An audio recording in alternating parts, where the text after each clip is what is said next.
Weird science is the revolution. And this is called Spider-Punk Arms Race #1, written by the charming Cody Ziegler. Not my words, his. Joyful Justin Mason.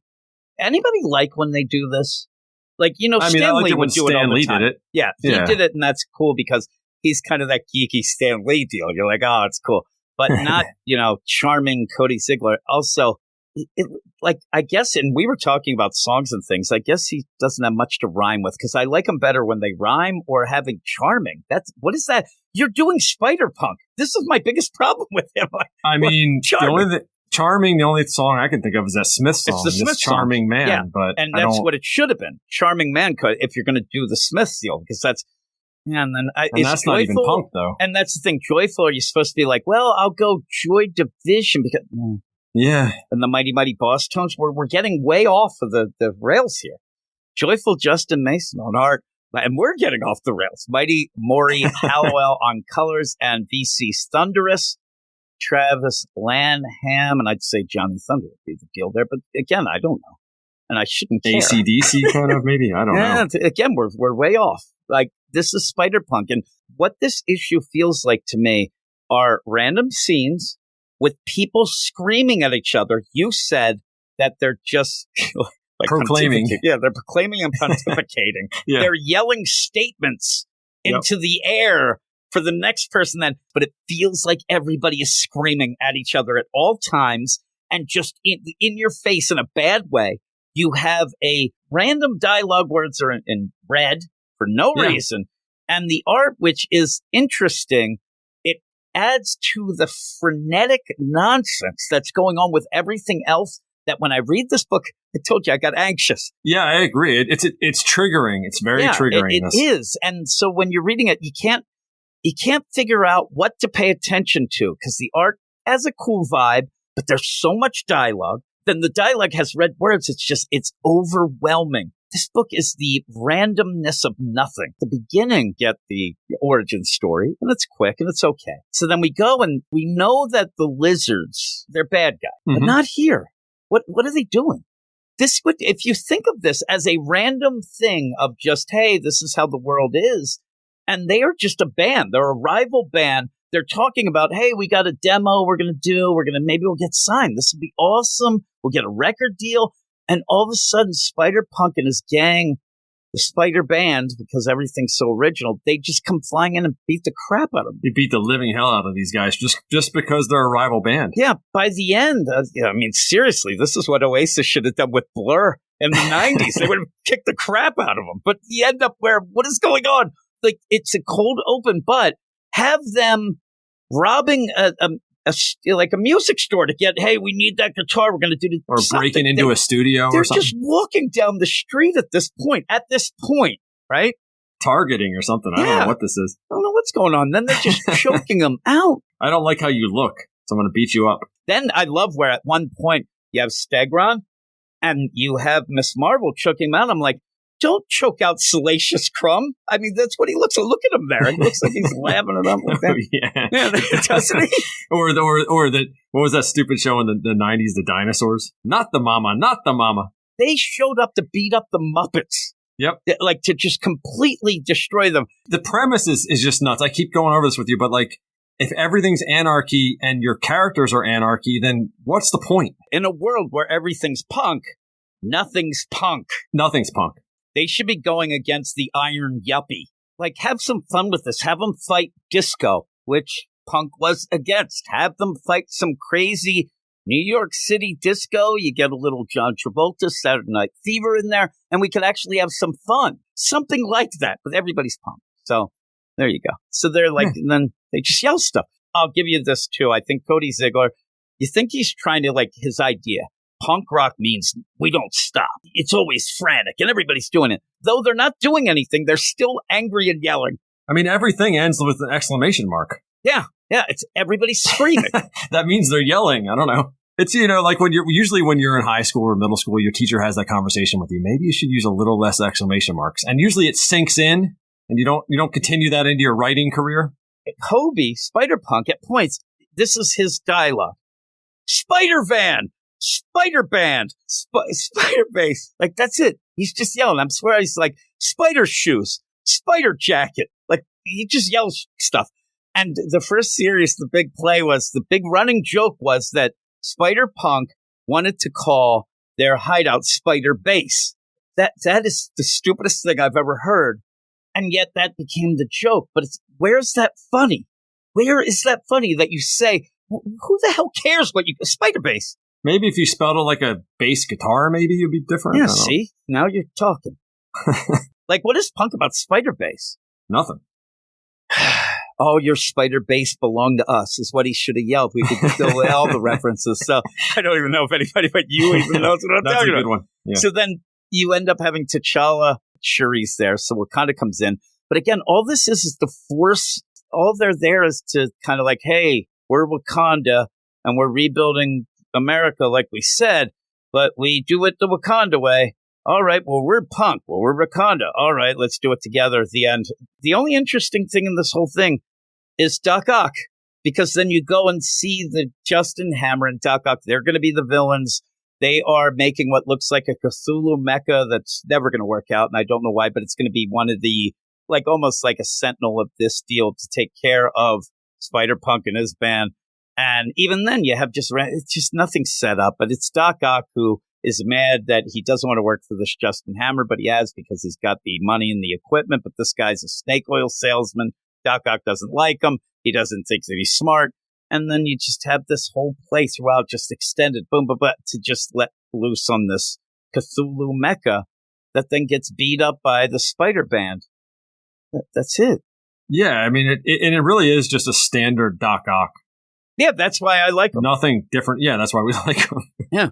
I mean, if you have it there, I'm surprised he's not like, oi! And he's like we were talking about the idea of British versus, New York. I mean, really, he looks like the punk. guy from The Prodigy. I think that would have been cool to have him in there. Firestarter guy. If you're going to do the thing, like, go full out in the genres of music. But even if you went punk, you could have the British punks. You have the New York punks with Hobie, even though he looks more British. But then you could also have the West Coast punk, even skate punks. You could have them. And what you should have been doing from the start is setting it up like the Warriors, where the band, the different bands, they have a certain look and they're a certain genre. Yeah, like the ska band comes over and they're just like that. bunch and of like, nonsense. And they have those stupid hats on. And there's a guy dancing in the background, a guy playing trombone. Yeah, that'd be funny. Somebody with a keytar shows up and they just beat him up. Next thing, they're like, oh, man, I thought we were supposed to meet that other, group. Oh, no, that was the reggae band. They're high as crap. they're off being high. Screw this. Let's tell everybody what we want. This would have been great. A Warrior setup with different band genres, music genres. Trying to get deals. Like, the emo, like the synth guys, they come in like the flock of seagulls hair. They're doing it. And then you have like a Duran Duran band. They're all getting the ladies. And then your big villain is AI music guy, and you got to take him out because he's going to ruin everything anyway. You could even if it was Kingpin, even you could be just have corporate music guy who just well, and you could have some enforcers with him. Actually, all this is going on. What's going to be the villain? Kurt Cobain shows up. He's ruining it all with that grunge. Everybody's going to forget about all this stuff. He's like he has bold ideas. Yeah, so what are we talking about? Spider-Punk. Where's the hair metal guys? The hair metal guys would be awesome. Now, again, all of them looking exactly like Motley Crue in the Looks That Kill video. They just do that. See? Exactly. Somebody do this. It looks like Murder Falcon to me with the band members, and they were using the instruments to fight the people. But you know what Murder Falcon was? It was cool and funny. And amazing. Daniel Warren Johnson wrote Spider-Punk. It would be a must-read for everybody. Yeah. So excellent. This is a must-leave. Is what this is. So, you do get them practicing for a little. We get a little bit of a tablature for some reason. And this is where also in that first one, I loved it because what Cody Ziegler thinks is punk is just writing riot on your keyboard. And then I'm thinking, keyboard? All right. That's cool punk. So, yeah, you know what I mean? So you go and there's too many instruments. You don't, as a punk guy, do like crazy guitar solos where you're going around. He looks like he's in Warrant all of a sudden. He's in the hair metal. All of a sudden they hear this like wah wah wahing over the intercom deal, and what's that? And they find out, this Cthulhu deal. It has shown up. We got to go fight it as they're going to do that in Wakandan technology, the airship. It gets shot down. Somehow they blame Spider-Punk for this. And yeah, you're just going to do nonsense. And you're going to fight this weird tentacled monstrosity. It's a neat concept. You have the Doc Ock tentacles, it looks like, in a like Sentinel that also looks like a Cylon that also looks like a Shogun warrior. Why isn't it cool, though? Like, it's not fun, the scene. It should have done wacky stuff. For Doc Ock, that's not a good showing, dude, whatever this thing is you put together. Well, the thing with Doc Ock says that he doesn't think it's ready, and why he launched it was to show that Justin Hammer is a moron. So what you have, though, is you have the setup where you have to fight a giant, crazy-looking deal with musical instruments in stupid ways, like hit it on the side of the head with a drumstick. See, if Tommy Lee was there, he would have given him hepatitis, is what he would have done, and it would have been awesome. Tommy Lee would have been in a mecha that the drum set spins on the top while he's going. It would have been awesome. Why can't we have that? It would have been so great. Plus, then Vince Neil, he gets drunk and runs you over. See, it works great. But yeah, here we go. Hepatitis. You have, there's wingdings. Hobie at one point yells, "Coming the bleep through." This is coming the butt cheeks through. I'm like, oh, you're punk. Like Cody Ziegler thinks wingdings are punk. He doesn't get it. He does a karate kick. Yeah. And it goes through this Cthulhu monster. Yeah, because he gets thrown by Miss Marvel, karate kick through. How is he alive? But he says he broke his foot or something. Yeah, I'm telling you, what I'm surprised Cody doesn't have everything. Like, just imagine every scene and every, man, I just cried, that's punk. And then you go to the next day, everybody's hurt. He wants to know if really, are you alive? And then at the end, you see that Doc Ock has bigger plans for what looks like a bigger Cylon. There you go. Yeah. This book sucks. Yeah, so then we do have a backup. But even the backup in Philadelphia, that doesn't even intrigue me. Here's the thing, though. You're in Philadelphia, Cody. Play it up. Not popcorn. Have something like soft pretzels, or have that she wanted a cheesesteak. At least do something. If you're going to make it, I had to get popcorn at a place with no end. Why? Who cares about popcorn? Unless you're at the movies and you put tons of butter on it. But then they get attacked by Bullseye.